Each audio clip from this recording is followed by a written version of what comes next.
Olá, meus amigos, olá, minhas irmãs, meus irmãos do programa Filosofia do Espírito.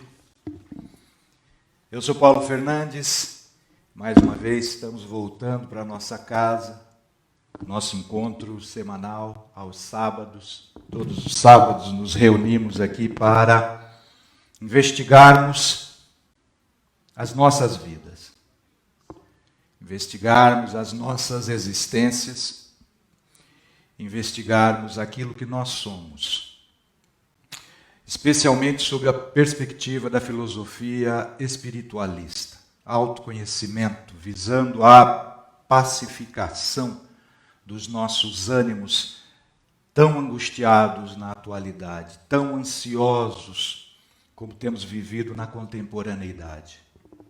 Hoje, mais uma vez, nós, com muita tristeza, temos que tratar do tema suicídio. Por incrível que pareça, este drama da existência humana cada vez mais se intensifica, causando muitas dores nas nossas famílias, causando muitas dores na nossa sociedade, causando dores na humanidade. E o que é pior, cada vez mais esse drama, flagelando a existência humana, escamoteia a sua verdadeira causa, que na realidade não é uma causa só, mas pelo menos uma série de algumas causas cujo propósito nosso é investigarmos juntos aqui. Então sejam bem-vindos. Nosso objetivo é exatamente tentarmos desvendar as causas do suicídio de uma forma geral, pelo menos as causas que nós consideramos ser comuns à maioria dos casos, as principais causas do suicídio, para que nós possamos preveni-lo, prevenir nas nossas famílias, junto dos nossos filhos, dos nossos entes queridos. Infelizmente, não é só mais em relação aos nossos filhos que essa prevenção deve ser empreendida, porque muitos pais e até mesmo avós têm sido acometidos deste drama existencial e têm enveredado pela equívoca via do suicídio. Nossa base fundamental de estudos com relação a isso é a filosofia espírita, porque pensamos que ela é quem melhor trata da investigação profícua das possíveis causas gerais de uma forma universal para o ser humano. Então, nossa base para a investigação desse dilema, mais uma vez, é a filosofia espírita. Por que nos pautamos sobre a filosofia espírita? Porque Allan Kardec identifica já na origem da sua organização do trabalho dos espíritos, que ele transformou na doutrina dos espíritos, ele identificou o materialismo como a principal causa do suicídio, de fomento do suicídio. Por quê? O que é o materialismo segundo o pensamento filosófico de Allan Kardec e dos espíritos, que ditaram a ele a organização, coordenaram essa organização do espiritismo? O materialismo nada mais é do que a falsa, a equívoca ideia de que viemos do nada material e regressaremos para o nada existencial, entregando nossa vida de volta à matéria e dissipando completamente, eliminando completamente qualquer traço de personalidade, qualquer caráter, qualquer sentimento, qualquer memória depois da morte do corpo. Kardec diz que esse tal pensamento equívoco da filosofia materialista, que tem origem antiga, na filosofia vedântica indiana, de 6.000 anos antes de Cristo. Materialismo não é invenção do Nietzsche, não, nem tampouco do Freud. Materialismo é muito antigo também, tal qual o espiritualismo. Mas o materialismo, segundo Kardec, é a raiz principal do suicídio. a ideia falsa de que somos nada, né? Mero acaso da conjunção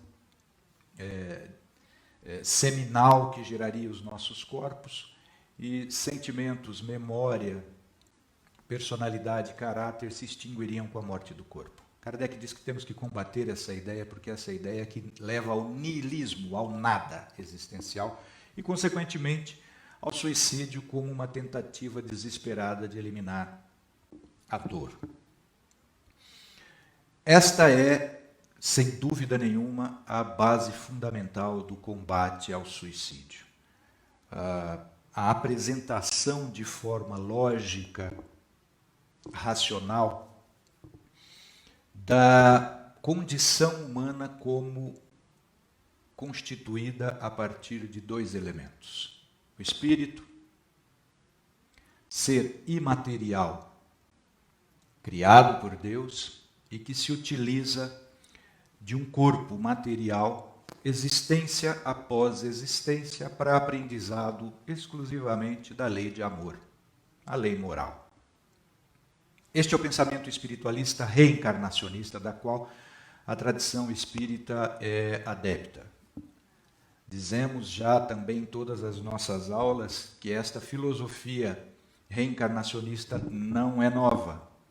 Também, a exemplo do materialismo de vertente vedântica dos Vedas indianos, o espiritualismo reencarnacionista também remonta a 6.000 anos antes de Cristo e sobrevive esses 8 milênios todos, tendo sido herdada pela tradição indiana, das religiões, tradição Vaishnava indiana, tradição budista de origem indiana, tibetana, a tradição da filosofia de Sócrates e Platão e Aristóteles, de todos os pré-socráticos, Heráclito de Efésios, Pitágoras, Tales, da tradição órfica da Grécia Antiga, também da Grécia Clássica, sobreviveu no seio do judaísmo racídico, da tradição cabalista, a filosofia da reencarnação, da pré-existência e da transmigração das almas,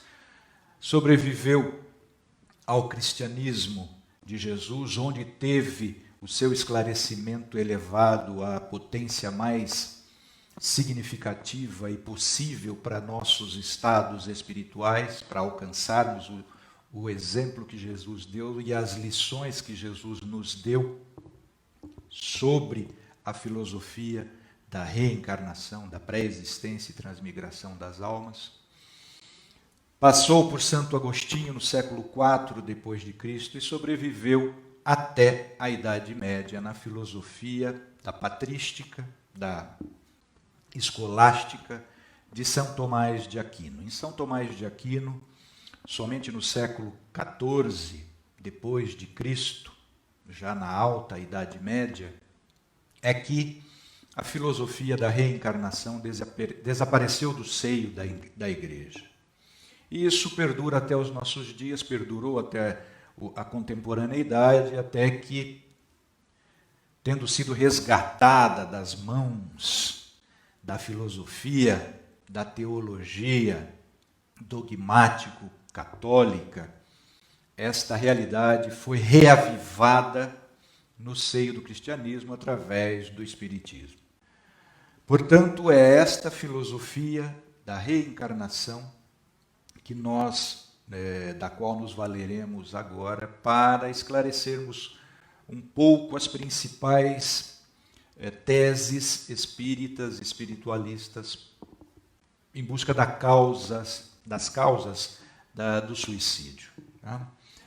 Nós, sem dúvida nenhuma, pautamos o nosso entendimento sobre essas causas com a informação precisa de que pelo menos 3 causas fundamentais nós encontramos.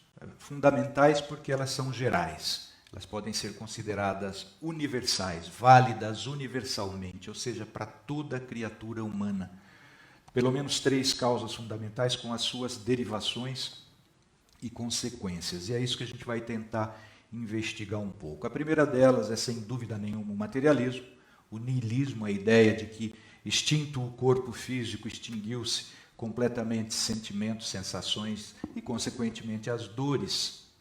Isso é o materialismo, que Kardec já mostrou o equívoco mais absoluto, demonstrando empírica, lógica e experiencialmente a pré-existência, a sobrevivência e a transmigração das almas. A pré-existência ao corpo, a existência da alma, do espírito vinculado ao corpo durante a encarnação e a sobrevivência da alma depois da morte do corpo. Então, o niilismo, este nada existencial, este materialismo filosófico, foi sobeja e eficientemente exposto, filosófica, científica e as consequências morais pelas obras básicas do Espiritismo. Então não nos deteremos muito neste ponto. Agora, mais especificamente com relação ao suicídio, nós vamos trabalhar hoje duas outras causas que permeiam, que fomentam todos os casos, podemos dizer sem dúvida nenhuma, todos os casos de suicídio. Nós, nas aulas iniciais desse mês de setembro, nós repetimos aulas do ano passado, porque estávamos em viagem, mas nesses dois últimos sábados de setembro, nós atacaremos este flagelo suicídio com novos argumentos, hoje e no próximo sábado.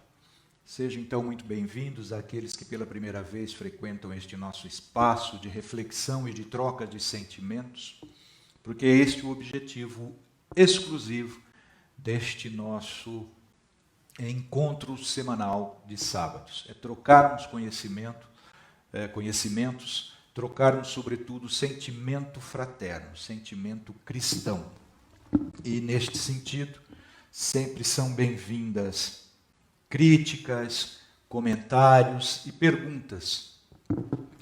Nós pedimos apenas que, de uma forma bastante fraternal, nós consigamos tratar as nossas divergências aqui, no mínimo com respeito. Respeito é o sentimento que, segundo o filósofo Immanuel Kant, é produzido em nós pela lei moral. A santidade da lei moral em nós, segundo o filósofo Immanuel Kant, produz em nós, independentemente da nossa vontade, o sentimento de respeito. E é isso que nos distingue dos demais seres da natureza, os demais seres inteligentes da natureza. De modo que nós promovemos, preservamos, estimulamos e agradecemos de todo o nosso coração o sentimento de respeito que todos os nossos irmãos e irmãs aqui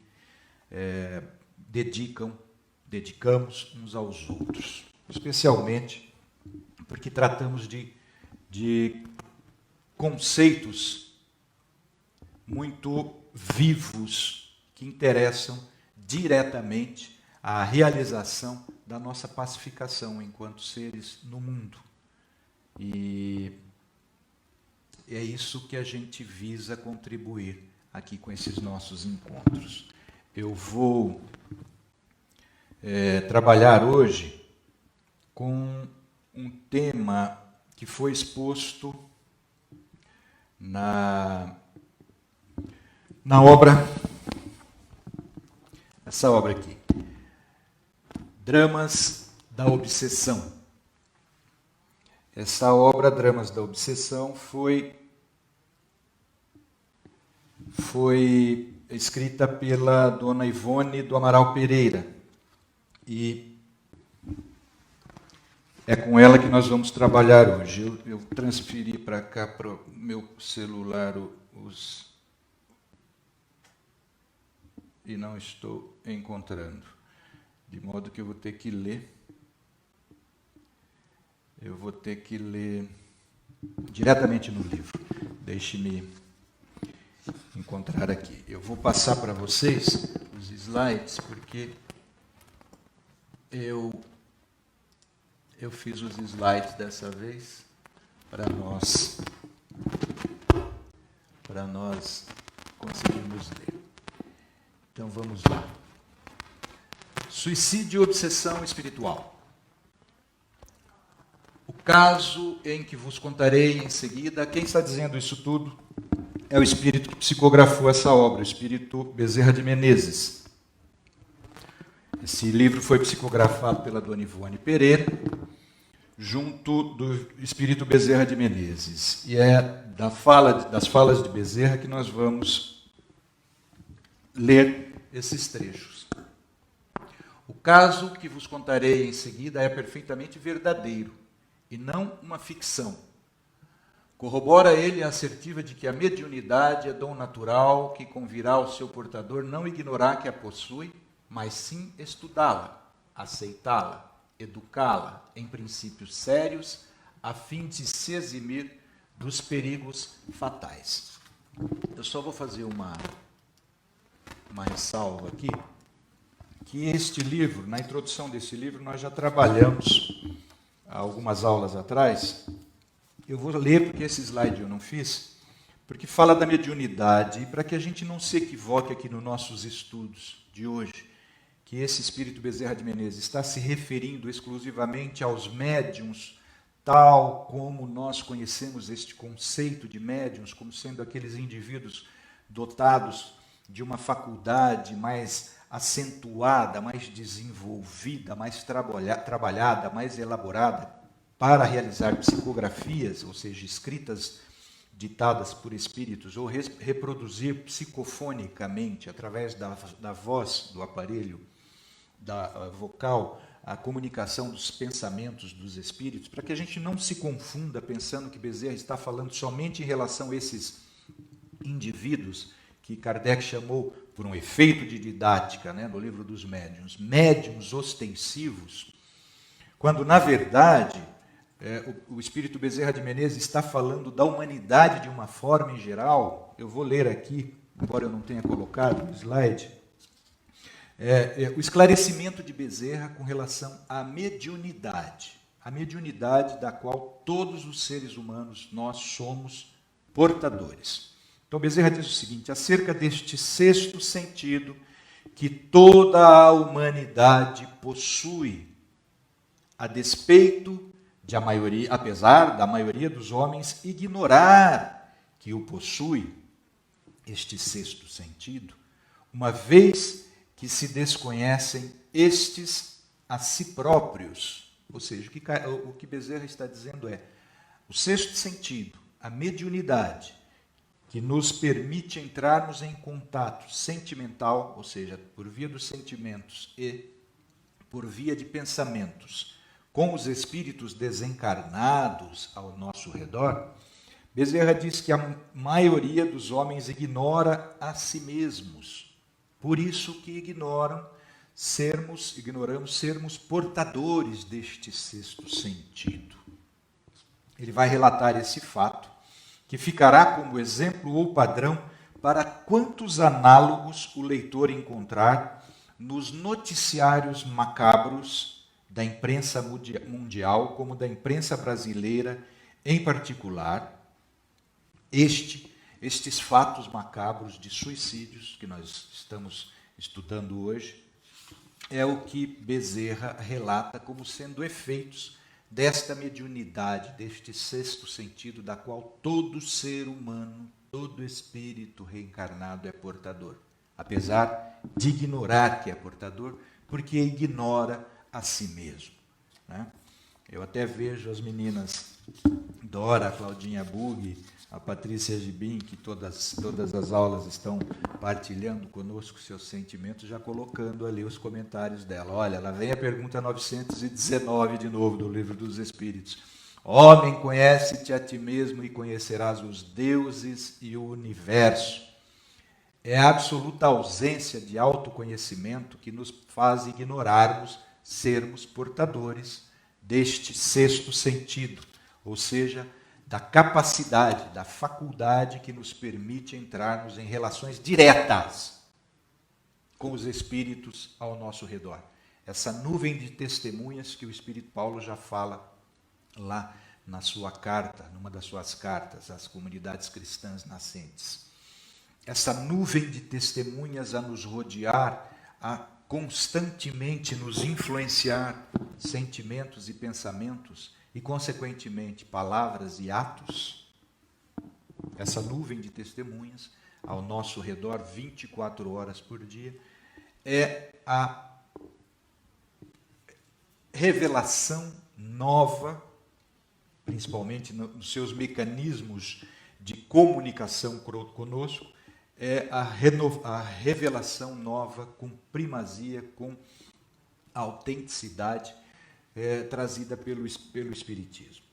Tá? Todas as religiões sabem disso, que nós somos influenciados por espíritos. Chamem esses espíritos do nome que quiser, consciências, como nossos irmãos da tradição oriental, asiática, almas, como nossos irmãos católicos, espíritos demoníacos, como os nossos irmãos protestantes, consciências, como os budistas, mas todas as pessoas que são adeptas, que comungam de um sentimento religioso, qualquer que seja ele, qualquer denominação seja ela, sabem dessa realidade. O Espiritismo esclareceu-nos os mecanismos dessa realidade na relação direta conosco. Então, é sobre isso que a gente vai trabalhar um pouco hoje. E aí diz o doutor Bezerra, nessa obra, continuando. A personagem aqui figura. Então, ele disse no slide anterior que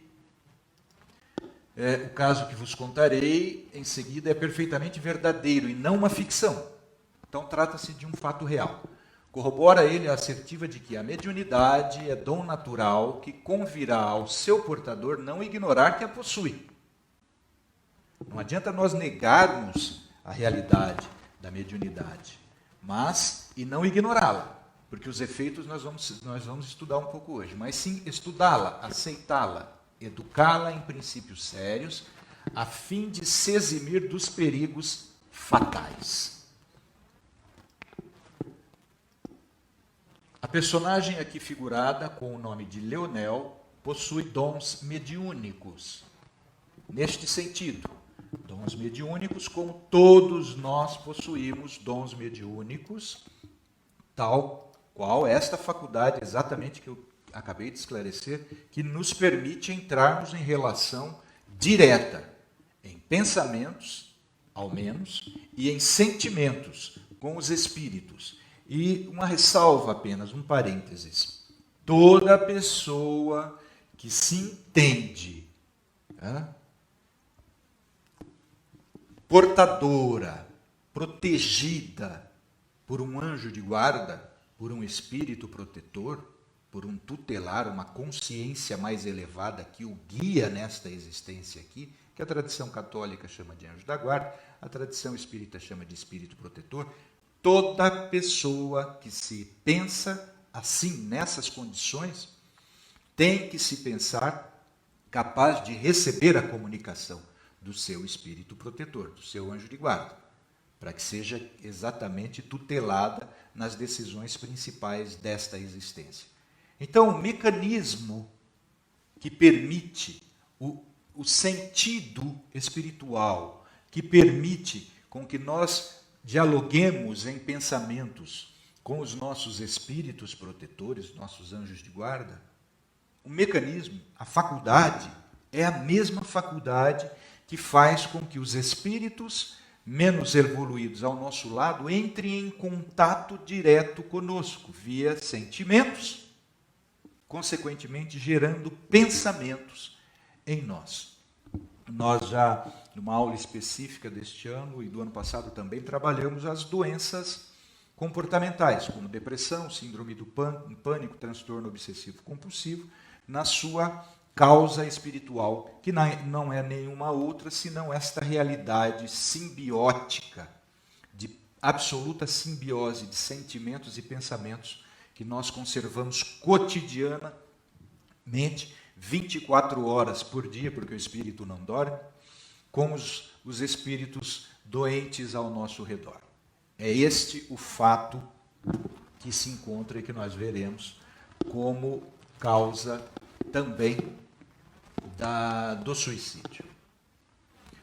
rogo algo tentares como espíritas, que és a benefício da família do nosso amigo. Então, é um espírito pedindo, para o espírito Bezerra de Menezes, cuidar de uma família que está tendo um caso de suicídio. Então, esse espírito diz assim: rogo algo tentares, como espírita que és, a benefício da família do nosso amigo Leonel. Passam-se fatos verdadeiramente desorientadores, deixando perplexos os amigos da casa. Desde a morte de Leonel, verificada, como sabes, por um suicídio em tão trágicas condições, a família inteira sente ímpetos para o suicídio. Não ignoras que sua filha Alcina suicidou-se também, 10 meses depois dele próprio. Agora é o filho Orlando que deseja morrer, havendo já tentado algumas vezes o ato terrível.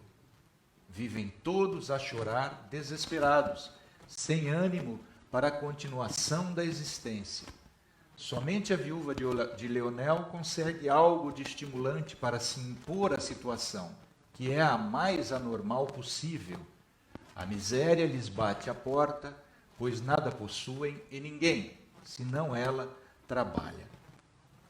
É um fato muito triste, mas é constatado por pesquisas sérias, realizadas pela Organização Mundial de Saúde e por organismos nacionais que investigam o suicídio. Ele, infelizmente, é ainda mais numeroso nas classes mais baixas.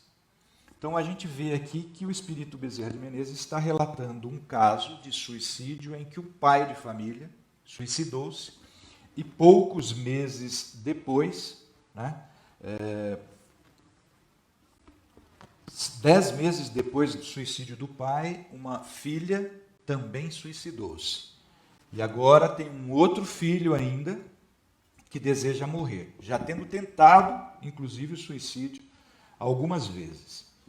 Vivem todos numa situação dramática, a chorar, desesperados, sem ânimo para a continuação das suas existências. Nós não vamos entrar diretamente em casos, os motivos particulares para o suicídio, os motivos personalizados, personalíssimos, pessoais, eles são, de fato, como o próprio nome diz, pessoais. Mas os motivos gerais, nesse caso, a gente pode ver uma dor, uma angústia extenuante, que leva à exaustão o ânimo de vida, e ao desespero total. Vamos ver por quê, e especialmente nesse caso aqui, a mãe, a viúva, consegue sustentar um certo ânimo e de estímulo, apesar de toda a miséria que atingiu a família. Sigamos então com a nossa... Eu estou operando aqui o irmão projetor hoje, e a Dil está cuidando mais da transmissão. Tá, eu troco. Trata-se de um caso de obsessão coletiva simples. Meu caro irmão, diz o espírito para aquele que está atendendo. Trata-se de um caso de obsessão coletiva simples. É estranho a gente ouvir falar em obsessão coletiva, nesse caso de uma família inteira. Mas quem estuda o espiritismo sabe que Kardec, inclusive, já nos informou a respeito de um caso de obsessão coletiva de uma cidadezinha inteira na França, no seu tempo. Então, não é de estranharmos o espírito Bezerra de Menezes falar aqui de uma obsessão coletiva familiar, porque na Revista Espírita tem um artigo intitulado Estudos sobre os Possessos de Morzine, em que Kardec investigou a obsessão de uma cidadezinha inteira. Então, um fenômeno espiritual obsessivo, e é disso que a gente está tratando aqui, de uma família aqui neste caso. Então, não é de nós estranharmos esta informação. Vamos lá. Trata-se de um caso de obsessão coletiva simples, meu caro irmão, carente de intervenção imediata de socorro espiritual, a fim de que se evitem outros suicídios na família. São quase todos os membros dessa numerosa família, constituída do velho casal e 10 filhos menores, portadores de faculdades mediúnicas ignoradas. Então, o que está nos dizendo o espírito Bezerra de Menezes é que essa família inteirinha tinha faculdades mediúnicas mais acentuadas, inteirinha, todos eles, tá? E ignoravam essa faculdade mediúnica. Eu quero fazer um parênteses aqui, só para a gente tratar um pouco antes da gente ver uma dessas causas da obsessão e do suicídio espiritual, obsessão espiritual, porque a obsessão espiritual não necessariamente advém da parte de espíritos desencarnados, de espíritos vingativos, como nós vamos ver que é o caso aqui. Nós sempre falamos, e isto é uma realidade, que espírito nenhum, obsessor, desencarnado, consegue colocar no espírito encarnado algo que ele não tenha, pelo menos em germes. Algo que ele não tenha, pelo menos em princípios. E esse algo é sentimento. Nenhum espírito conseguiria colocar em Jesus um sentimento de ódio. Porque Jesus não tinha mais nenhum resquício, nenhum ressentimento, nenhuma mágoa, nem tampouco, muito menos ainda, ódio em seu sentimento.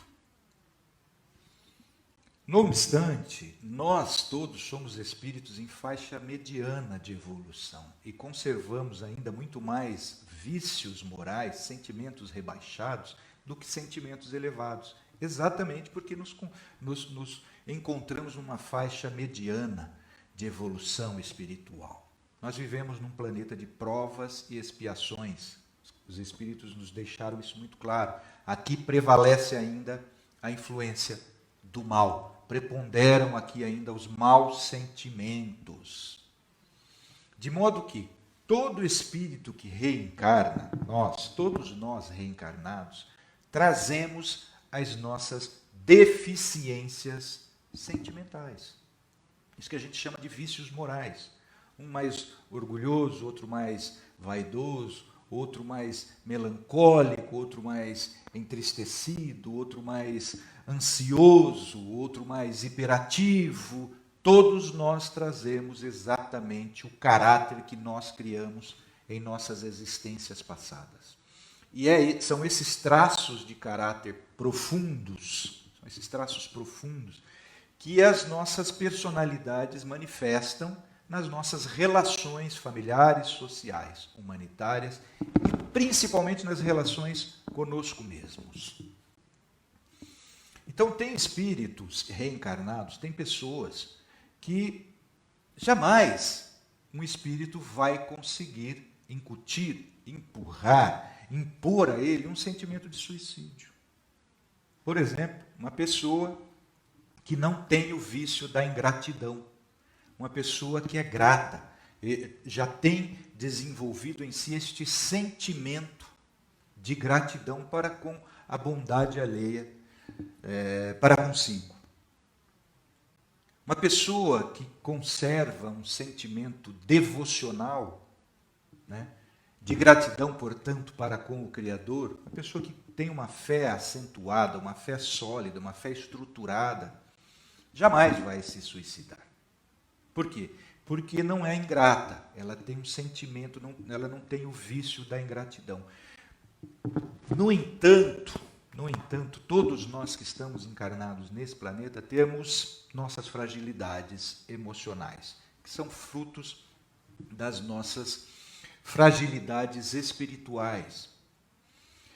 Principalmente sentimentos muito prejudiciais a nós mesmos enquanto encarnados, espíritos reencarnados. Sobretudo, o sentimento de culpa. O sentimento de culpa que nos faz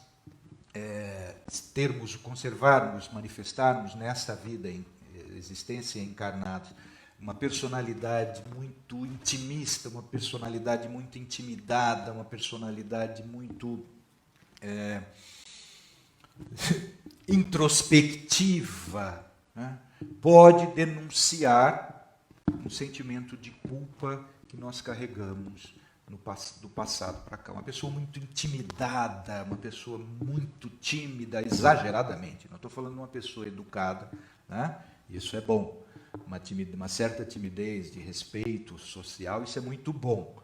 Mas eu estou falando daquela pessoa voltada para dentro de si mesmo e que não tem muitas relações familiares e sociais afloradas. Esses são sintomas muito evidentes de uma pessoa que pode ser suscetível a influências espirituais. Essa pessoa tem que tomar muito cuidado, né? Porque ela pode ser objeto de influenciação espiritual de uma forma danosa. Vamos verificar aqui então. São quase todos os membros dessa numerosa família, constituída do velho casal e 10 filhos menores, portadores de faculdades mediúnicas ignoradas. Não cultivam o estudo edificante para o saneamento mental, nem a meditação sobre assuntos elevados do espírito e tampouco a prece. Vamos deter-nos um pouco nessa análise aqui.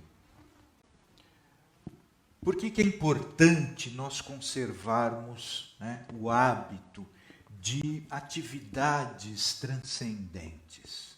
Sobretudo, como coloca o espírito de Bezerra de Menezes aqui, a prece. A prece é o instrumento pelo qual nós estabelecemos a comunicação direta com nossos espíritos protetores, com os nossos anjos de guarda, que são os trabalhadores, os enviados de Deus para velarem por nossa segurança e nossa felicidade no mundo. O hábito da prece é fundamental para isso.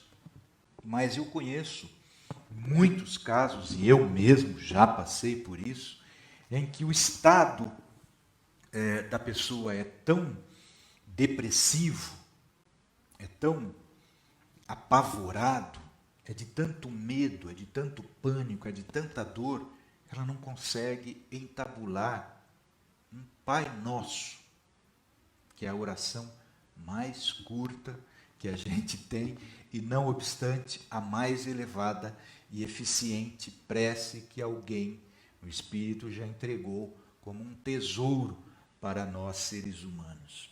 Eu já tive, pessoalmente, casos em que eu não conseguia orar um Pai Nosso. Tamanho era o estado doentio, espiritualmente falando, em que eu me encontrava. Então, essa fala aqui do Espírito Bezerra de Menezes, não cultivam o estudo edificante para o saneamento mental. O que é um estudo edificante para sanearmos, para purificarmos, para tornarmos sadio o nosso estado de espírito, o nosso estado de almas? O que pode ser um estudo edificante? Uma obra exemplar para a felicidade humana. Nós temos na história da humanidade pelo menos uma meia dúzia de obras divinamente inspiradas, edificantes para a felicidade e a boa realização da vida humana no planeta encarnado. As obras dos profetas do Velho Testamento, as obras do profeta Krishna, Bhagavad Gita. Nós temos as obras dos profetas rishis indianos que receberam os Vedas, os Vedantas. Nós temos as obras de Zoroastro, profeta do Avesta. Nós temos as obras do Buda.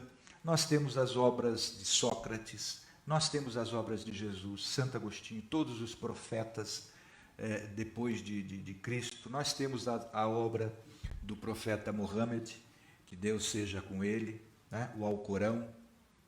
E nós temos exemplos de vida nesses pelo menos 6.000 anos, no mínimo, que nos sustentariam um ânimo edificante e que saneariam o nosso estado espiritual, ou seja, tornaria nosso estado mental saudável. Eu digo mental aqui como essa operação fruto da realização dos sentimentos que geram pensamentos que são causados pelo espírito. Pensamento é fruto do espírito, não é de cérebro, não é de operações sinápticas, de neurotransmissores cerebrais. Isso aí é o que pensa o materialismo. Nós não somos materialistas.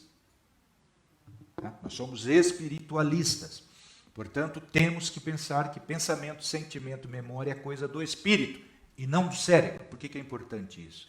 Porque tem se tratado muito hoje, muito, de problemas do espírito como sendo problemas cerebrais. Nós já falamos isso quando tratamos das aulas sobre depressão.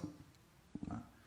Evidentemente que o estado de espírito, o estado de ânimo, de alma depressiva, reflete no cérebro, como reflete no corpo todo, não é só no cérebro. Mente sana, ou seja, espírito, alma são, corpo são, inclusive o cérebro. Tá? O que é meditação? Não cultiva um estudo edificante para a saúde do seu pensamento, nem a meditação sobre assuntos elevados do espírito. Onde a gente encontra a meditação sobre assuntos elevados do espírito? Senão nas obras de espíritos elevados que deixaram para nós. Santa Teresa d'Ávila, São Francisco de Assis, todos esses modelos de moral e de devoção, de fé, são para a gente utilizar. A nossa fé tem que ser ativa, né? E nem mesmo cultivam a prece. E aí continua, eu vou botar novamente para a gente ler, se a pilha do irmão aqui não acabar, do mouse. Tornando-se por isso mesmo, campo raso para os assédios das trevas, porque a gente não conserva estudo edificante para a saúde dos pensamentos, meditação sobre assuntos elevados, moralmente elevados, para a elevação do espírito, e nem a prece, a gente se torna, por isso mesmo, um campo aberto, franco, para os assédios espirituais das trevas, pois que também não alimentam sentimentos religiosos de qualquer espécie, apenas afetando um interesse convencional pela crença católica romana. Ou seja, o que está dizendo aqui o Espírito Bezerra de Menezes é que essa família não conserva um hábito de introspecção, o hábito de se reunir para meditar sobre a existência humana do ponto de vista espiritual mais elevado. Eles têm uma prática religiosa católica, se é como eu, do tempo em que eu era católico, é de ir à missa, ao menos uma vez por semana. E ali, somente naqueles momentos, naquela 1 hora da ritualística católica, empreender esse exercício devocional transcendente, nessa busca pelo transcendente. Esta prática, por si só, está dizendo aqui o Espírito Bezerra de Menezes, que era o que essa família realizava. Avancemos um pouco mais. Oi, a Dil está falando comigo. Minha voz sumiu?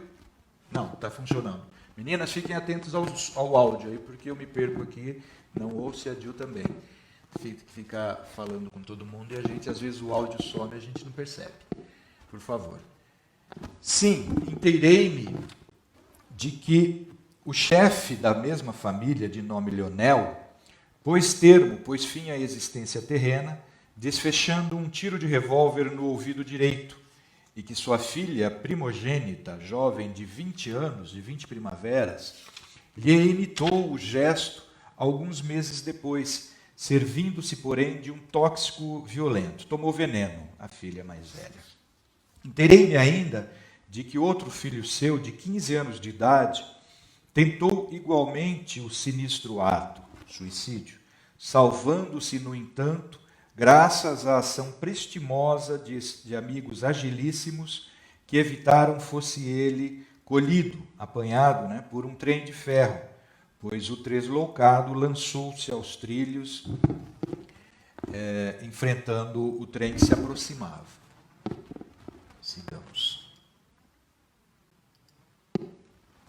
Vimos ambos os suicidas ainda retidos no próprio teatro dos acontecimentos. Então, tanto a filha mais velha quanto um filho de 15 anos,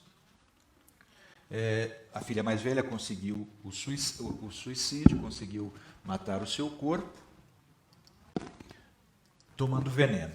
O filho de 15 anos tentou matar-se jogando na frente de um trem e foi salvo por pessoas que rapidamente o tiraram dali.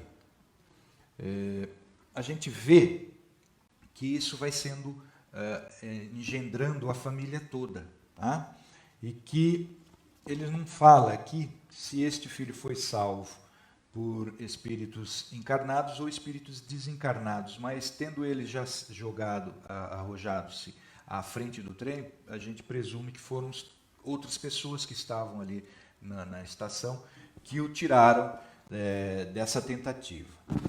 Vamos seguir.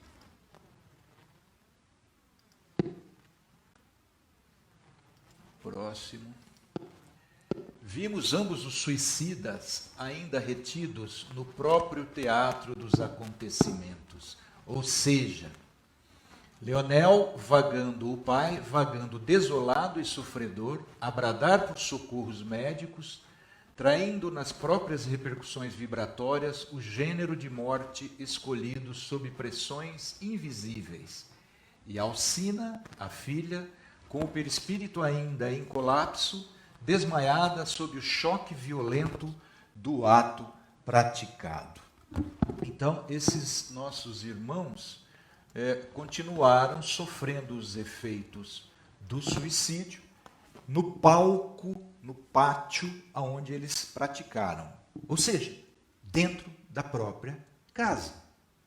Quem está narrando esses fatos é um espírito que está conversando com o Dr. Bezerra de Menezes.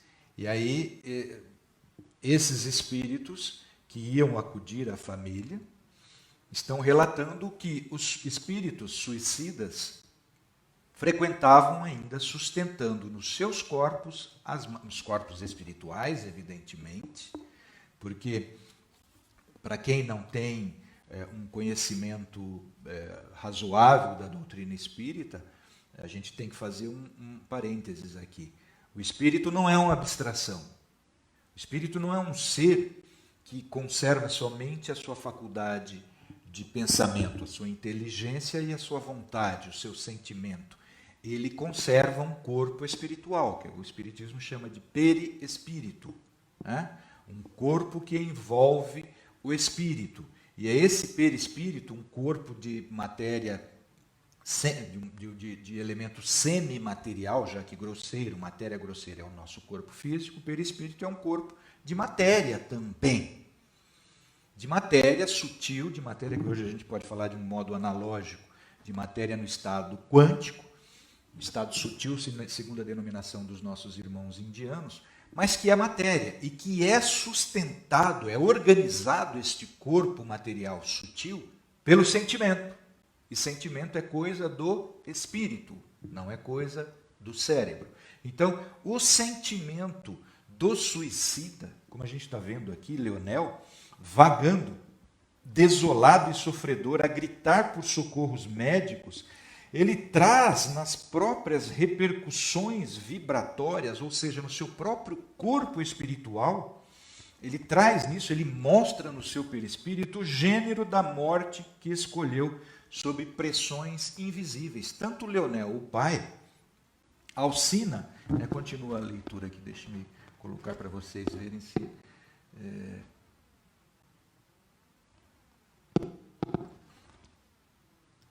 é este aqui.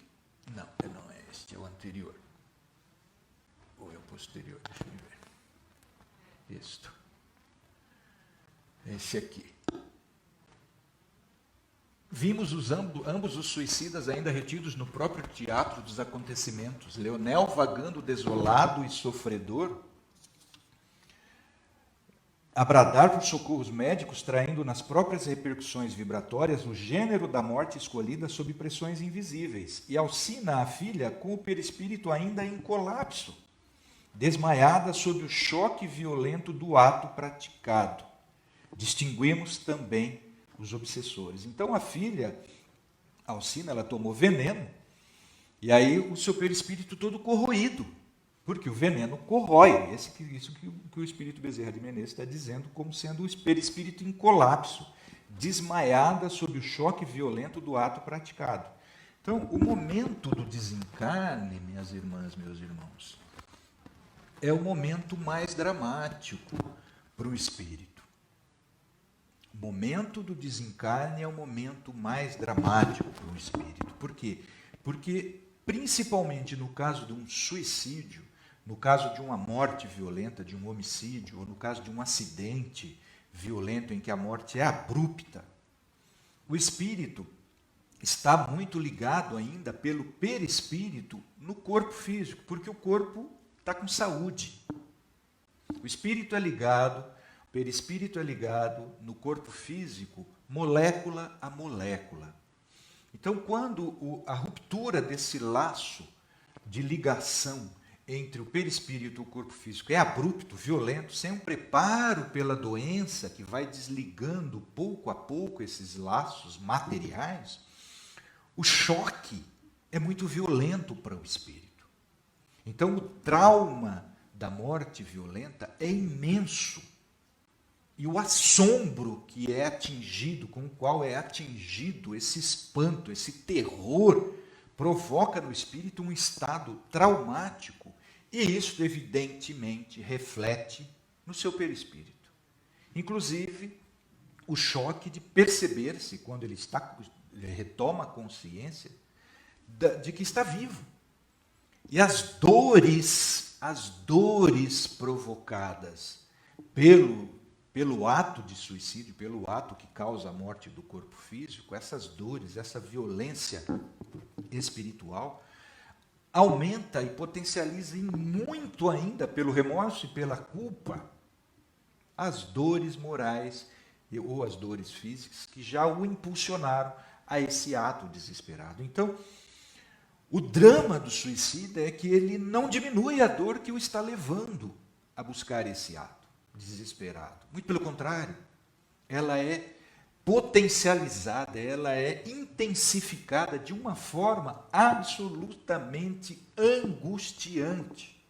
É isso que eles estão manifestando aqui, está demonstrando aqui, está descrevendo esse espírito, o estado do perispírito e da consciência, tanto do pai quanto da filha. Da filha ainda está desmaiada. O espírito ainda está desmaiado, não tomou a consciência, não despertou ainda desse drama. E ele vai dizer agora que distinguimos também os obsessores. Então a gente está tendo aqui um caso de suicídio levado a efeito por obsessores. Evidentemente, como eu disse no início, obsessor nenhum consegue pegar a arma e dar um tiro no ouvido do Leonel. Foi o próprio Leonel quem pegou a arma e disparou contra o seu próprio crânio. Tampouco espírito nenhum conseguiria pegar a Alcina, é a menina Alcina, né? A filha, e promover o ato de misturar o veneno com algum outro líquido para ela ingerir. E este é o drama que a gente enfrenta. Porque o espírito, primeiro, não coloca em nós sentimento que nós não tenhamos. Então, o sentimento, se eu não sou uma pessoa desesperada de jeito nenhum, se eu tenho uma personalidade firme, determinada, um caráter firme, ninguém vai conseguir me obrigar a fazer algo que eu não queira. Mas o que é uma obsessão espiritual? O que é uma obsessão espiritual senão o domínio de uma vontade. O espírito, todo ser humano, tem como traço característico essencial, é o traço essencial de um ser inteligente que já evoluiu a condição de espírito, é a vontade livre. Então, o obsessor não faz nada mais do que dominar a sua vontade. E quando a gente perde a vontade, a gente perde a racionalidade. Porque nós nos distinguimos dos seres irracionais exatamente porque temos arbítrio livre, uma vontade já relativamente livre. Tá? Eu digo relativamente livre porque ainda nós somos muito afetados e, às vezes, nesses casos, até determinados pelos nossos vícios ou por uma vontade mais forte. Então, toda obsessão, que tem 3 níveis também básicos, fundamentais, que é uma obsessão simples, uma fascinação e uma subjugação. A obsessão simples, a gente é senhor da nossa vontade ainda. A gente percebe quando a nossa vontade foi parcialmente tomada. Quando a gente responde rispidamente a uma ofensa, quando a gente responde, às vezes, violentamente, fisicamente, a uma outra ofensa, e logo em seguida a gente se arrepende, isso é um sinal evidente de que nossa vontade foi misturada e foi sobrepujada por uma vontade mais forte, de um obsessor. Essa é a obsessão simples.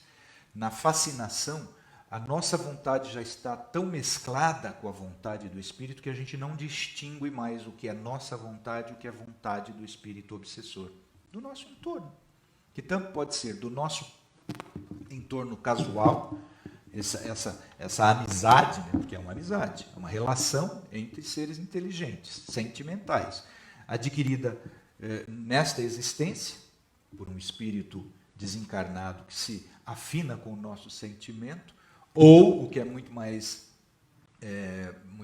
comum, uma amizade espiritual que a gente traz, ou uma inimizade espiritual que a gente traz de outras existências. Por isso que é importante nós pautarmos o nosso estudo aqui sobre a perspectiva da reencarnação, senão a gente não chega a lugar nenhum.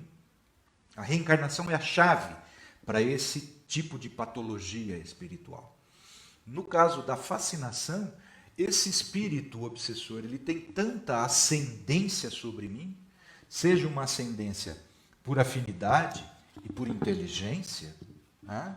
Seja uma ascendência moral, porque eu o prejudiquei em existências passadas. E aí o meu espírito protetor fica de mãos amarradas.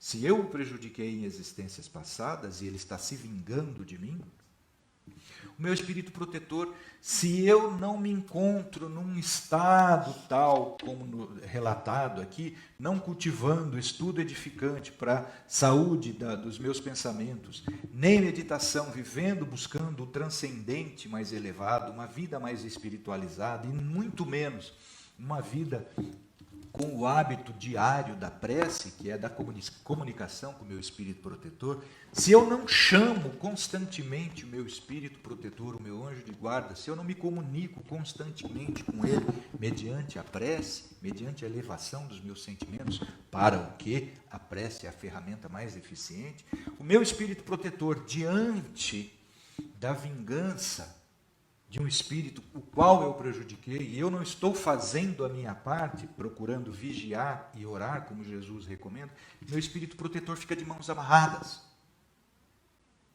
Aí esse estado de fascinação, que é um estado em que eu já não distingo mais o que é minha vontade, o que é vontade do espírito obsessor, isso é o estado da fascinação, é isso que nos leva a desenvolvermos vícios químicos, ou vícios morais mais graves, tais como os vícios de desvios sexuais, vícios de desvios morais, de maledicência, de fofoca, de perjúrio, de calúnia, de destruir a vida dos outros com os meus comentários maldosos. Isso é um vício moral. O vício da droga, que é um vício químico. Meu espírito protetor fica de mãos amarradas. Por quê? Porque eu não estou fazendo a minha parte. Se eu não estou fazendo a minha parte, Deus fica de mãos amarradas, não pode determinar ao meu espírito protetor que me socorra. Faça a tua parte, que eu te ajudarei. Essa é a fascinação. Então eu já não distingo mais o que é vontade minha, o que é vontade do espírito obsessor. Então eu fumo demais, eu bebo demais, insaciavelmente, eu como demais, porque além do suicídio direto, tem o suicídio indireto, desenvolvendo doenças, patologias orgânicas que destroem o meu corpo físico. Isso é suicídio também, involuntário, mas fruto dos meus vícios, né? Da minha invigilância. E tem o caso mais grave, que é o 3º grau de obsessão espiritual, que é o da subjugação. Se na obsessão simples eu distingo quando fui usado por um espírito, se na fascinação eu já não distingo mais quando sou usado por um espírito, porque a vontade é idêntica, na subjugação, que é o que chamavam antigamente de possessão, prevalece exclusivamente a vontade do espírito. Eu já não tenho mais vontade, ou seja, eu já perdi a minha característica de ser humano. E a partir do momento em que prevalece a vontade exclusiva do espírito obsessor, ele domina o meu sentimento completamente. Dominando o meu sentimento completamente, ele domina os meus pensamentos completamente. Ele manipula, entre aspas, os meus pensamentos. Quem domina um sentimento, domina os pensamentos. Quem domina os pensamentos, domina o cérebro. Quem domina o cérebro, domina os órgãos controlados pelo cérebro. Esta é a causa do suicídio promovido por força de obsessão espiritual. Evidentemente, como eu digo, ressalva, seja sempre feita, né? Não é uma causa exclusiva. Eu contribuo com a minha invigilância, eu contribuo com o sentimento de culpa que eu carrego, eu contribuo com o remorso que eu carrego, eu contribuo com o meu desprezo pelas coisas espirituais, eu contribuo com o meu ceticismo, eu contribuo com a minha ignorância a respeito da pré-existência e da continuidade da vida do espírito, que é imortal. Todas essas minhas omissões colaboram para que as ações dos espíritos obsessores determinem o meu comportamento autodestrutivo. É evidente que esse termo extremo, esse momento extremo do suicídio não é de uma hora para outra. Se a gente perceber, esse comportamento é manifestado, esse comportamento autodestrutivo é manifestado às vezes durante anos, até culminar com esse ato desesperado, porque aí a dor se torna irresistível, a dor se torna insuportável, e o espírito simplesmente que consegue fazer com que nós cheguemos a esse termo, a essa condição existencial absolutamente nefasta, ele simplesmente, num determinado momento, ele fala, pronto, agora vamos executar o ato definitivo. E aí é a vingança mais pura e plena desses espíritos. Eu vou ler mais um slide aqui, porque a gente está terminando. Porque ele fala no último, distinguimos também os obsessores. Essa nossa aula vai continuar semana que vem, eu vou passar a responder daqui a pouco as perguntas que eventualmente forem colocadas. Ok? E como se apresentam estes? Está falando dos obsessores. Vimos também, distinguimos também os obsessores. Aí ele continua perguntando, e como se apresentam estes? Odientos? Vingativos? Sofredores? Sofredores que destilam o vírus mental? E vibratório contundente, ou seja, como se apresentam os obsessores? Odientos, com ódio, manifestando ódios, vingativos, sofredores que destilam o vírus mental, ou seja, o pensamento deletério, né? Doentio, e vibratório contundente. Por que doentio? Porque o pensamento, o pensamento doentio provoca uma vibração perispiritual no campo, né? Nós já sabemos que a matéria sofre a influência do observador. A física quântica mostra que o observador, ou seja, o ser inteligente, o espírito que está realizando a experiência com o elemento material no nível quântico, ele provoca a modificação do estado dessa matéria. A física quântica, as pesquisas, as experiências dos físicos de partículas já mostram isso. Então, quando o espírito está perguntando aqui, né, como se mostram os sofredores? Eles se mostram, os obsessores, se mostram sofredores que destilam o vírus mental e vibratório contundente sem saberem o que fazem? Porque às vezes a gente, na invigilância sentimental, diante de uma agressão, a gente produz um sentimento deletério, ou seja, doentio, prejudicial, e imediatamente isso provoca um pensamento que a gente emana em direção à pessoa. Via de regra, se é um transeunte, esse pensamento não atinge.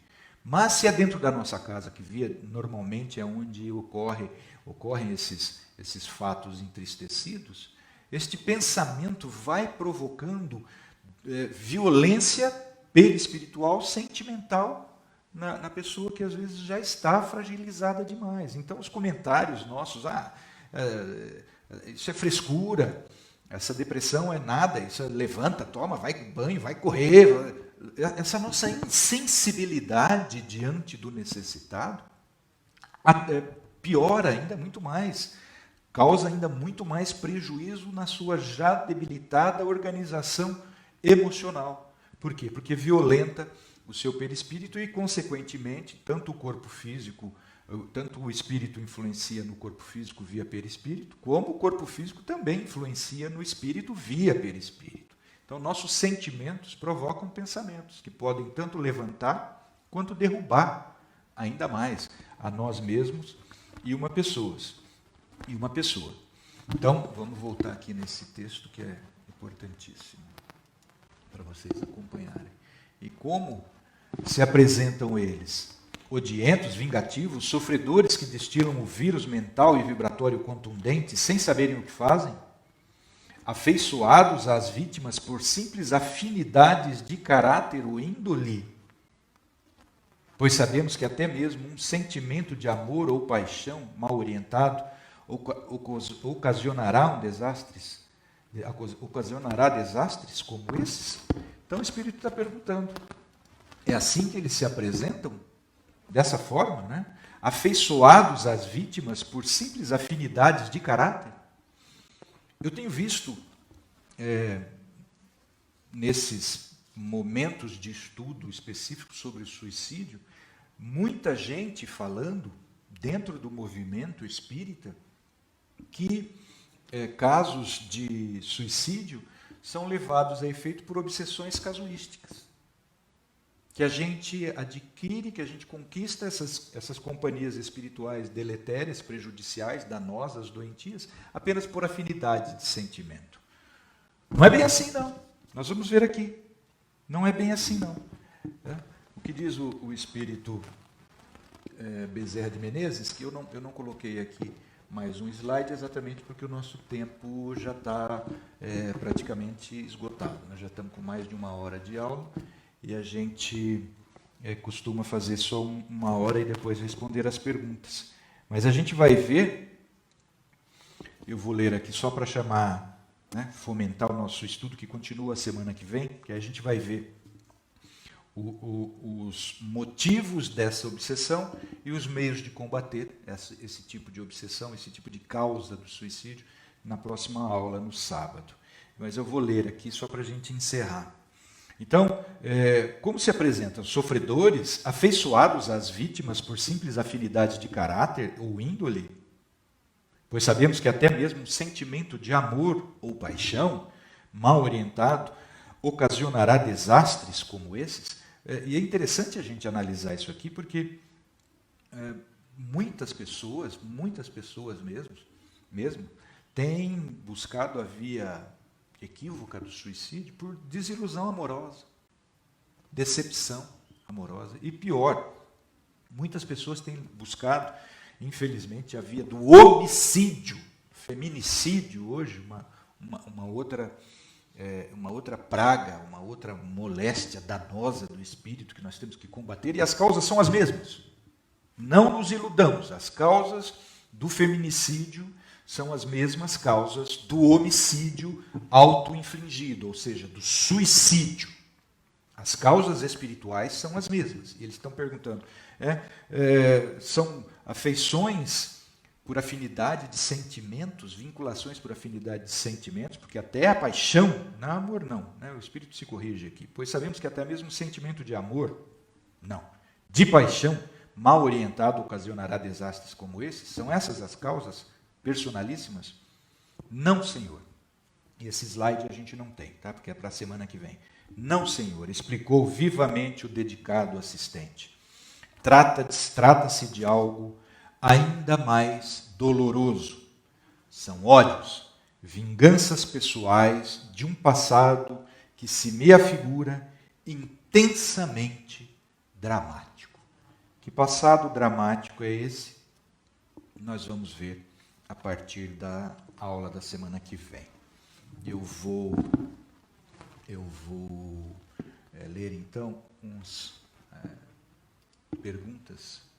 Como é chato esse negócio aqui, viu? Não estou transmitindo? Estou. Perguntas que foram feitas, deixa eu ver aqui. Comentários dos nossos irmãos. A Patrícia Ferreira Gibim, um abraço, Patrícia. A Patrícia é uma querida companheira que nos auxilia muito. Muito obrigado de coração, Patrícia. Li que os espíritos obsessores não podem ler nossos pensamentos, mas ouvem o que dizemos e muitas vezes até leem o que a gente escreve. Também captam a energia por nós emanada. Outra coisa, o espírito obsessor ele não vê a quem não interessa a ele. Ele vê quem interessa e com quem se afiniza. Por exemplo, o etilista, o tabagista. Tá? Patrícia, vamos lá. Vamos aqui por sessão. Você leu que os espíritos obsessores não podem ler nossos pensamentos. Depende da evolução do espírito obsessor. Tá? Há obsessões que são entristecidas, cujos espíritos estão num estado emocional tão doentio que, de fato, eles estão presos por uma ideia fixa e não conseguem perceber os nossos pensamentos. Por isso é que até as nossas preces, para eles, às vezes, necessitam da intermediação dos espíritos protetores, tanto os nossos quanto os deles. Necessitam da intervenção de uma terceira pessoa, no caso, um médium encarnado, né, uma pessoa encarnada, um médium, que receba esse espírito, empreste a sua organização perispiritual e fisiológica para esse espírito sentir um pouco mais densamente o contato com a matéria e recuperar um pouco mais da sua consciência orgânica, auditiva, sentimental e sair daquela ideia fixa. Não é o caso, no entanto, de espíritos inteligentes. Espíritos inteligentes mais evoluídos, eles percebem o nosso pensamento sim. É por isso que Jesus fala que aquele que olhar para uma mulher e já desejar em pensamento cometeu adultério. Porque os espíritos ao redor percebem a vibração, os efeitos vibracionais, como o espírito está falando ali do suicídio, também os efeitos vibracionais do pensamento sensualista reflete no nosso perispírito. E os espíritos do nosso lado percebem as características, porque cada sentimento, cada pensamento vibra numa frequência de campo de ondas distinto e provoca um espectro de cor distinto no nosso perispírito. E o pensamento sensualista provoca um espectro de cor específico que os espíritos espertões já percebem. Então, não é bem verdade que todos os espíritos não percebem os nossos pensamentos. Nós nos comunicamos com os nossos espíritos protetores exclusivamente. A gente pode até cantar, a gente pode orar, eu gosto de orar em voz alta às vezes, mas o nosso espírito protetor é um espírito superior a nós.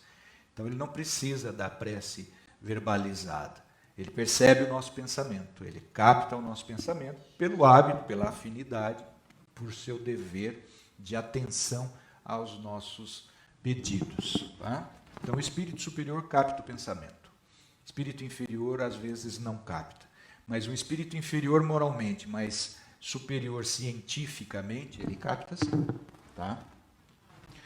Captam energia por nós emanada. Todos os espíritos percebem a energia que decorre da vibração sentimental que os sentimentos provocam no nosso perispírito. Por quê? Porque é uma questão de sintonia de ondas, uma questão de frequência de ondas. Todo pensamento gera um estado vibracional perispiritual distinto, exclusivo. E se o espírito do meu lado está conservando o mesmo sentimento, ele vai entrar numa consonância. Essas ondas, essa frequência de ondas, entra em consonância. E aí ele percebe o que nós estamos sentindo. É por isso que, às vezes, se eu tenho tendência, que eu trouxe de outras existências, para o vício do álcool, isso é um perigo. Isto é um perigo, porque eu trago de outras existências os efeitos no meu perispírito dos vícios. Se eu trago os efeitos do vício do álcool, de outras existências, esse vício é muito mais espiritual do que orgânico. É muito mais emocional, é uma dependência muito mais emocional do que orgânica. Mas isso reflete incontinentemente no meu perispírito. Então, se eu frequento um ambiente em que prevalece o interesse por álcool, ou se eu levo meu filho pequeno para o boteco, e meu filho traz essa tendência espiritual à viciação alcoólica, olha o prejuízo, olha o malefício. Ou se eu trago o boteco para dentro da minha casa, olha o malefício ainda maior que eu estou fazendo para os meus filhos desde pequeninos. Essa afinidade de vícios é potencializada por um espírito que se aproxima com os mesmos interesses. Eles percebem isso que você chama de energia, né? Outra coisa, o espírito obsessor, ele não vê a quem não interessa a ele, ele vê a quem interessa. O espírito gosta de gente. Gente gosta de gente. Palmeirense gosta de fazer festa com palmeirense. Corintiano gosta de fazer festa com corintiano. Né? É a mesma coisa nós. Nós só nos reunimos onde temos interesse. Nós só fazemos aquilo que temos interesse. Basta observar a naturalidade das nossas crianças, que manifestam as suas tendências já desde pequenininhos. Portanto, pais, mães, tios, tutores, muito cuidado com a aceitável sociabilidade do álcool. Muito cuidado, porque a gente não sabe os vícios que os nossos filhos trazem. E como o espírito se relaciona por afinidade, pai alcoólatra traz na sua família espíritos que se afinizam com o álcool também. Então a gente tem que tomar muito cuidado. É isso mesmo, Patrícia. A Flávia Ploger, um abraço, Flávia, acho que a gente nunca se falou aqui ao vivo, né? Como interromper a simbiose e elevar o padrão vibracional? Essa é uma pergunta fundamental, Flávia, porque essa obsessão ela não se inicia abruptamente, né? Ela vem às vezes não é nem na última encarnação, ela vem, às vezes, nos acompanhando diversas encarnações. E como quebrar este círculo vicioso? Como quebrar essa simbiose de sentimentos, essa troca de via dupla de sentimentos? Mudando o seu sentimento. E como que a gente muda o sentimento? Né? Fazendo aquilo que o Espírito falou naquela leitura, né? Desenvolvendo hábitos de modificação de sentimentos. Mas para isso a gente primeiro precisa identificar o sentimento padrão. E não é fácil identificar um sentimento padrão. Isso precisa do autoconhecimento. Isso é fundamental. A autoanálise, a autoinvestigação mais honesta, corajosa, para que a gente identifique o nosso ponto fraco. Identificado o nosso ponto fraco, a gente tenta fortalecê-lo.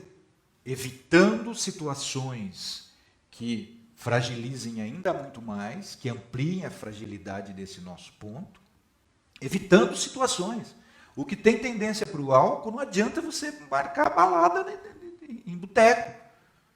Não adianta. Você tem que, enquanto você não se sentir absolutamente seguro, fugir desses ambientes. Não adianta, você não consegue vencer, principalmente se é impulsionado pelos obsessores. Tá? Então, quebrar, interromper e elevar esse padrão vibracional, e aí é mudar de vida. Não tem outro jeito, Flávio. Não tem outro jeito. Mudar de vida como? Mudando sentimento. Mudando sentimento, a gente muda gostos. Mudando gosto, a gente muda ambientes, muda relações, muda o nosso estado exterior, mudando o nosso estado interior. E aí você quebra e eleva esse padrão vibracional. A partir do momento em que a gente faz isso, o nosso espírito protetor quebra as algemas que nós havíamos estabelecido nas suas mãos, e aí ele pode nos auxiliar. Porque aí, a partir do momento que a gente modifica mesmo e eleva esse padrão, a ação do obsessor sobre nós, por mais justificada que na cabeça dele seja, passa a ser injusta. Faça a tua parte que eu te ajudarei. E aí o nosso espírito protetor atua. Nosso espírito protetor atuando, ele já não tem, o espírito obsessor não tem mais tanta ascendência sobre nós. Muito obrigado, Flávio, pela pergunta. A Patrícia afirma assim: meu avô contava que tinha uma casa vizinha, a dele, e que todos moravam lá se suicidavam por enforcamento. Uma família inteira cometeu o ato e depois vários outros moradores. Seria isso influência por obsessores? Não tenho dúvida nenhuma.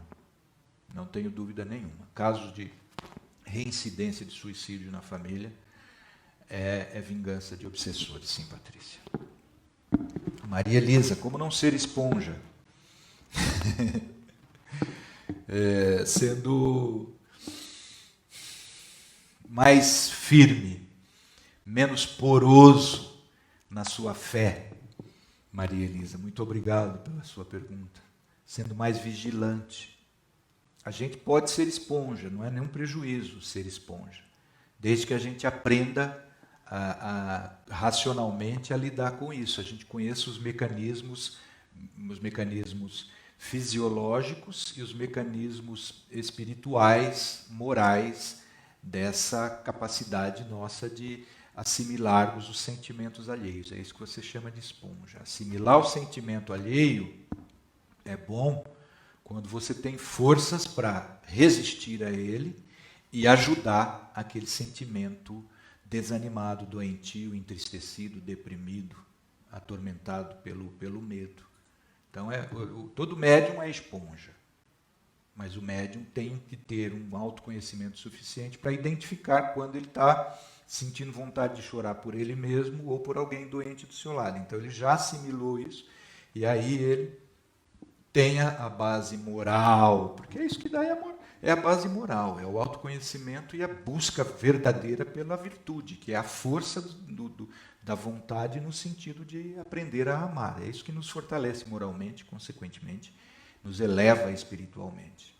Então você pode ser esponja, mas você tem que perceber e aí usar essa sua sensibilidade para auxiliar. E aí você melhora o seu sentimento e ao mesmo tempo você consegue ajuda do anjo da guarda do espírito obsessor, que ele também tem anjo da guarda, né? A gente se esquece disso. Para auxiliá-lo, né? Então, como não ser esponja, é conhecendo-se a si mesmo e elevando-se moralmente, para a gente se elevar espiritualmente. Como que a gente se eleva moralmente? Com leituras, com estudos, com a busca pela prática da transcendência espiritual, da elevação espiritual. Isso seja através da religião que você escolheu para você. Todas elas são muito eficientes. Aninha Claudinha Prado, um abraço, Aninha. Nos conhecendo veio um pensamento estranho, corta. Penso logo, isso não é meu. Exatamente isso, mas para isso você precisa se conhecer. Né? O autoconhecimento é para isso, exatamente para isso, Aninha. Como que eu vou identificar se esse pensamento não é meu? Se eu sei o que eu estou lendo, se eu sei o que eu estou assistindo na televisão, no cinema, se eu sei o que eu estou vendo no Facebook, no Instagram, se eu sei as conversas que eu estou tendo, os diálogos que eu estou tendo, se eu sei os diálogos que eu estou tendo com meus filhos, porque às vezes meus filhos trazem amiguinhos espirituais de fora, meu marido, minha esposa traz amiguinhos espirituais de fora, então o autoconhecimento é fundamental. Para eu saber exatamente quais são os comportamentos que os meus filhos trazem quando chegam da escola, que chegam diferentes da escola, sempre, tá? Então, é exatamente isso. E veio um pensamento estranho, imediatamente você identifica. Se você tem o hábito da investigação, da meditação e da prece, imediatamente você fala, por que eu estou pensando isso? Pode parar. Imediatamente já lhe manda uma bênção em cima. É assim que a gente faz, defesa. Já manda uma bênção para o irmão. Eu mando logo um Pai Nosso. Mentalmente, esteja onde estiver. É assim, corta, isso não é meu. Perfeito, Aninha. A Dorita. Dorita, um abraço, irmã querida. Sim, professor, estudo. E eu vou dizer para você também, Dorita, prática. É isso mesmo. Fernanda Fábio Diogo, Lavínia, um abraço, Fernanda. Uma dúvida, meu esposo vive sempre nervoso, não tem paciência para ver jogo de futebol, nem de jogar um simples videogame. Sempre que fica assim, fala coisas que me deixam muito triste. Sempre fala que não era para ter nascido, que não pediu para nascer, fala que não vê a hora de morrer, ou às vezes fala que uma hora vai se matar. Eu sempre repreendo e amarro todo o mal. É isso mesmo, Fernanda. Mas ele tem uma angústia com ele e eu sinto isso. O que pode ser tudo isso? Como eu estava falando, Fernanda, ele tem tendência a ser nervoso. Eu tenho uma tendência a ser nervosinho também. Então, se um espírito se aproxima de mim mais nervoso que eu vou virar uma fera. E às vezes, antes de eu identificar isso, eu já soltei uma besteira. A minha vigilância tem que ser enorme. Então, espírito nenhum vai colocar nervosismo no seu marido se ele não tiver. Então, ele já tem uma personalidade assim. Agora, os espíritos obsessores são esses espíritos que nos circundam e, via de regra, se ele tem essas falas, esse pensamento, fala que não vê a hora de morrer, fala que uma hora vai se matar, isso daí já é vingança espiritual. E aí você diz que você amarra todo o mal. Eu sempre repreendo e amarro todo o mal. Eu tenho amigos pastores, tenho pastora na família. Essa linguagem sua é de evangélico. Eu não sei se você é adepta da doutrina protestante, evangélica, portanto. Essa linguagem de amarrar todo o mal é uma linguagem dos nossos irmãos protestantes. Sinto muito, irmã. Sinto muito. Só você dizer, eu amarro, eu te repreendo, espírito do mal, o espírito dá risada na cara da gente. O que a gente tem que fazer é, além de falar, trazer o sentimento de Jesus para o nosso coração. Aí, além de falar, você vai transmitir esse sentimento verdadeiro. Eu repreendo todo... É o que a Aninha estava falando. Corto esse pensamento e repreendo esse pensamento. Por quê? Não porque eu sou bom, porque eu sou forte, porque eu sou pastor, porque eu sou médium espírita, porque eu sou padre exorcista. Não. É porque eu já coloquei no meu coração, já construí no meu coração o mesmo sentimento que Jesus tinha e que veio nos exemplificar. Porque senão, não adianta nada, a gente não consegue nada. Você se lembra da passagem do jovem endemoniado? Em que Jesus chegou e o jovem dominava, o espírito dominava o jovem desde pequeno e o pai pediu com humildade para Jesus resolver, porque os apóstolos não tinham conseguido resolver a desobsessão. Por que eles não conseguiram? Jesus falou, homens de pouca fé. E a pouca fé aí não é da boca para fora, porque quem tem muita fé, como Jesus nos ensina, você repreende todo o mal. E esta repreensão, ela é potencializada pelo nosso sentimento bom. E um sentimento bom traz espíritos bons, traz os anjos da guarda. E onde tem um anjo da guarda, um espírito mais elevado, o espírito maldoso não fica. Então, minha irmã, quando você sentir essa vontade, faça isso. Mas recolha-te no teu quarto, e ali você evoca a presença verdadeira dos representantes de Jesus. Se você é evangélica, chama por Jesus diretamente. Mas isso não pode ser só um dia sim e outro não, minha irmã. Infelizmente, nós estamos vendo que ir para a missa, ir para o culto, ir para o centro espírita, tomar passe uma vez por semana, não está impedindo que os nossos filhos sofram essa influência e se suicidem, não. Muito obrigado pelo seu testemunho tocante, Fernanda. Seja muito bem-vinda. O Reginaldo Marques Aguiar. Um abraço, Reginaldo. É bom entendermos sobre esse assunto de obsessão, pois dessa maneira temos mais forças para orar e vigiar e mudar os nossos sentimentos, como ele diz aqui, mudar as nossas vibrações. Porque é o nosso sentimento que muda as vibrações. Não é só o pensamento. O pensamento já é efeito do sentimento. O sentimento é que muda o pensamento e o pensamento muda a vibração do nosso corpo espiritual e afeta o corpo espiritual do espírito ao nosso lado. Muito obrigado, Reginaldo. A Dora fala o seguinte: Paulo, quando percebemos que alguém próximo está sintonizando aos obsessores, nossas orações ao seu anjo da guarda, leituras edificantes no lar, ajudam mesmo? Ajudam. Sem dúvida nenhuma que ajudam, Dora. Principalmente a gente deve fazer isso para os nossos filhos. Mas, se a pessoa não faz nada para se ajudar, nesse mesmo sentido, para se ajudar também, a gente deve orar, porque às vezes essa pessoa não está em condições nem de orar. Então a gente supre essa obrigação dela, porque é obrigação nossa orar. Falarmos com os nossos espíritos protetores, falarmos com Deus, isso é dever. E ninguém pode cumprir o dever, esse dever, que é personalíssimo, pelo outro. Nós temos condições e devemos fazer isso em relação aos nossos filhos que Deus colocou sob a nossa guarda. Isso sim. Mas vai chegar um momento em que eles vão ter que agir por eles mesmos, porque a nossa condição fica limitada. Né? A gente deve fazer isso sim. Principalmente se está debaixo do mesmo teto, Dora. Isso é obrigação nossa. Patrícia Gibinho, um obsessor pode induzir a pessoa a mentir, ser leviana, se ela não tiver essa mesma índole nela mesma? É difícil, hein, Patrícia? Difícil. Eu quero ver alguém fazer a minha esposa mentir. Ela tem um medo de mentira, ela não mente de jeito nenhum. A Tia não mente de jeito nenhum.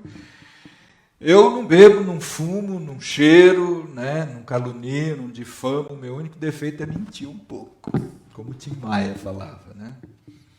Eu fui advogado há 32 anos, então eu posso mentir. A Dil não vai mentir. Então o espírito obsessor vai potencializar em mim a mentira. Muito embora eu seja de uma franqueza, às vezes, que até é anticaridosa. Espírito obsessor não põe nada em mim que eu não tenha um pouquinho de vontade. Viu, Patrícia? A gente pode resumir assim. A Cássio Camilo, é o que eu sempre falo, façamos a nossa parte. Se cada um fizer, a sua existência será melhor. O problema é que a maioria das pessoas, eu ouso dizer, a Cássio, muito obrigado, meu irmão, que a maioria das pessoas no mundo são bondosas. O problema é que a gente se equivoca com a nossa capacidade de realização do bem. Por isso que a pergunta 935 do Livro dos Espíritos é: por que parece que o mal está vencendo? E os Espíritos respondem: o mal não está vencendo e não vai vencer nunca. Acontece que o mal faz propaganda de si e os bons são tímidos, e sendo tímidos, se omitem.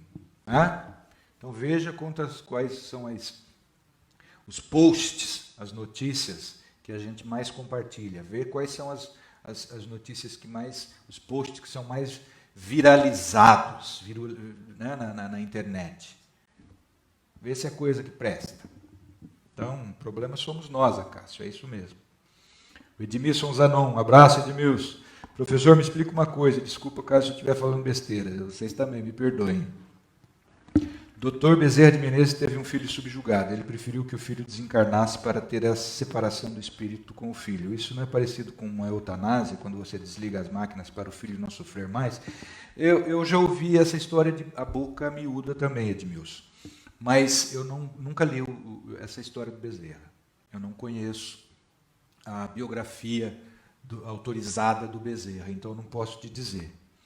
Agora, eu duvido duvido, conhecendo o espírito Bezerra de Menezes, como eu conheço, se ele já tinha o conhecimento espiritual que ele transmitiu para mim através das obras da Dona Ivone Pereira, do Chico Xavier, eu duvido que isso seja verdade. Né? Agora, é complicado eu te responder, né? Você preferir que um filho desencarne por não conseguir lidar com o obsessor? Isso é falta de amor. Isso seria falta de amor. Você vai jogar os dois na mesma arena.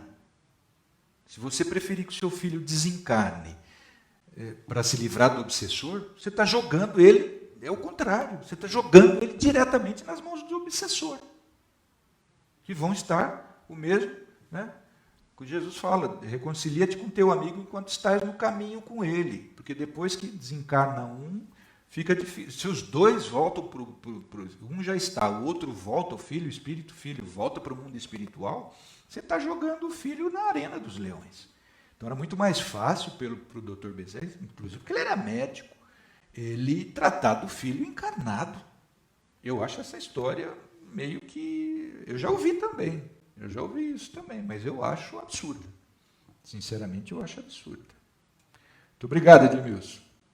Gervásio Alves da Silva. Um abraço, Gervásio. Gervásio, eu vou estar em Tutóia, no Maranhão, pertinho do do dia 9 ao dia 17 de outubro. Eu não sei quantos quilômetros, se você mora no Piauí, perto do Maranhão, nessa região. Eu sei que Parnaíba fica mais ou menos perto de Tutóia, né? Eu teria muita vontade, muito prazer em te conhecer pessoalmente, Gervásio. Existe um vazio existencial e as causas são várias. O combate deve ser sempre buscando o conhecimento, a humildade, para a gente não nos apegar no ridículo. É isso mesmo, Gervásio.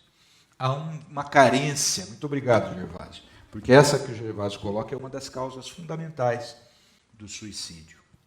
Esse vazio existencial. As pessoas não estão enxergando, encontrando mais satisfação na vida, na existência humana. Por quê? Porque estão buscando satisfação onde não é possível encontrar. Que é no estômago, no sexo, nas sensações, no álcool, nas drogas. Se você buscar a felicidade através da alimentação, qualquer que seja a sua opção alimentar, você está equivocado. Agora você está com o estômago cheio, você é feliz. Daqui a 2 horas, já fez a digestão, você é triste. Aí você enche, é feliz, triste, feliz, triste, feliz, triste. Se é no sexo, quando você faz sexo, você é feliz. 2 segundos depois da satisfação sexual, você é triste. Aí, que é isso? É isso que está provocando esse vazio existencial. Por quê? Porque nós não somos do mundo. Nós não somos do mundo. A nossa origem é espiritual. Então, a satisfação plena, a felicidade mesmo, não é com as coisas do mundo. Nem mesmo com as relações do mundo. As relações familiares, sim, mas as amizades falsas, interesseiras, o que mais a gente tem? Profissionais? Não. O que nos dá felicidade é a bem-aventurança que Jesus colocou lá no Sermão da Montanha. É a relação nossa com a nossa origem. E a nossa origem não é mundana, é espiritual. Obrigado, Gervásio. E por isso a gente tem que buscar esse conhecimento, esse reconhecimento dessa nossa origem, com humildade, sempre. Obrigado, Gervásio. Silma Alves Santana. Um abraço, Silma. Acho que nunca falei contigo aqui também. Eu sinto muito essa sintonia com o meu anjo de guarda, meu espírito protetor, através do pensamento. É muito perceptível até pelas pessoas do meu convívio, mas eu sempre acreditei nessa energia de proteção, mesmo quando não tinha esse conhecimento. Não, essa crença no anjo de guarda eu tenho desde criança. Eu fui criado católico, cristão católico, então eu sempre tive essa crença no anjo de guarda, eu só não tinha intimidade com ele. E também tinha o pensamento equívoco de que ele estava 24 horas por dia me protegendo. E isso é equívoco. O anjo de guarda tem o que fazer. O anjo de guarda tem que trabalhar, o anjo de guarda tem que estudar, o anjo de guarda está cuidando da sua própria evolução. Quando a gente chama, imediatamente ele vem. Mas a gente precisa chamar. porque ele não violenta consciências. Obrigado, Silva. A Cláudia Gulo Pinharel. Porque o nosso espírito protetor não tem condições de nos livrar do obsessor, mesmo quando nos esforçamos para mudar e conseguimos, mas continuamos enfermos emocionalmente e espiritualmente. Muito importante essa sua pergunta, Cláudia, porque Kardec faz a mesma pergunta. Por que Deus permite aí que pessoas boas, verdadeiramente boas, porque a gente se equivoca muito com a nossa noção de bondade, né? Até Jesus respondendo a um fariseu, quando falou assim, bom mestre, ele falou, para aí, você está me chamando de bom? Quem é bom? Bom é só o Pai. Por quê? Porque deu tudo, criou tudo, absolutamente nos concedeu tudo, sobretudo, principalmente a vida, de graça. Isso é bom, Jesus falando, né? Então a gente se equivoca muito ainda com a nossa noção de bondade, em relação à nossa noção de bondade. Mas o Kardec pergunta, por que Deus permite que espíritos verdadeiramente bondosos ainda sofram a ação de espíritos obsessores? E a resposta é para testar na sua fé.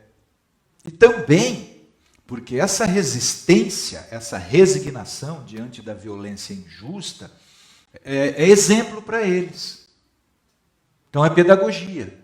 Quando a gente resiste à influência do mal, apesar de toda a dor que nos provoca e mostra uma face não violenta à violência sentimental que nos é imposta, a gente está ensinando pelo bom exemplo. Então é por isso que Deus permite que às vezes a gente sofra violência espiritual de maneira absolutamente injusta, Cláudia. Muito obrigado, querida. A Silma volta a falar o seguinte, muito forte esse assunto sobre familiar. Meu pai foi alcoólatra e tivemos uma vida muito difícil. Eu também, Silma. Meus irmãos também seguiram esse triste caminho. Meu também, Silma. Um deles está há 3 anos em tratamento, se recuperando e se superando a cada dia. Meu ainda não, Silma. Já tentou várias vezes, mas não conseguiu ainda. O outro não aceitou ajuda para sair dessa escravidão. Meu irmão também não. E meu esposo também estava há muito tempo escravo dos vícios. Nessa semana ele começou a frequentar o AA. Deus abençoe. E agora é a hora de você agir. Agora é a hora de você mostrar toda a sua fé para afastar essa montanha de tradição alcoólica na sua família. Orando, amando os vossos inimigos. Porque se tem essa tradição na sua família, tem ex-adversário espiritual aí. Tem inimigo espiritual nessa jogada. Agora é a hora de você... No capítulo do Evangelho, tem do Evangelho segundo o Espiritismo, tem lá, amai os vossos inimigos. E eles falam dos inimigos desencarnados. É orando por eles que você vai ajudar o seu irmão, o seu esposo. É orar pelo inimigo, pelo anjo da guarda do inimigo interceder. Isto é fé, isto é caridade. É aí que você vai conseguir ajudar. E outros grupos de ajuda, junto com meu irmão, que já está em tratamento. Estou muito agradecido a Deus por essa decisão dele. Aí, agora você age. Agora você mostra a leoa que você é. Mostra na cova de leões, né? Você vai entrar e os leões não vão te devorar. Mas para isso você vai ter que ter a sua fé potencializada. E fé potencializada é a fé esclarecida sobre essa nossa realidade. É a fé da razão. É a fé daquele que dobra o joelho e fala, meu Deus, é agora, me ajuda nessa luta. E ora pelo inimigo. Essa é a chave, Silma.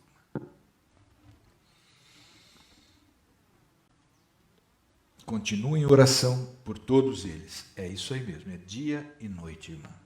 Obrigado pelo seu testemunho, Silma.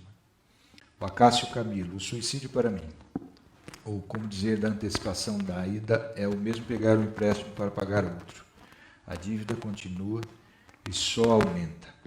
É isso mesmo, Cássio. É isso mesmo. Nós tivemos usar essa metáfora que o Acácio usou, nós tivemos uma nova confiança, um novo depósito de confiança de Deus em nós, que é a reencarnação.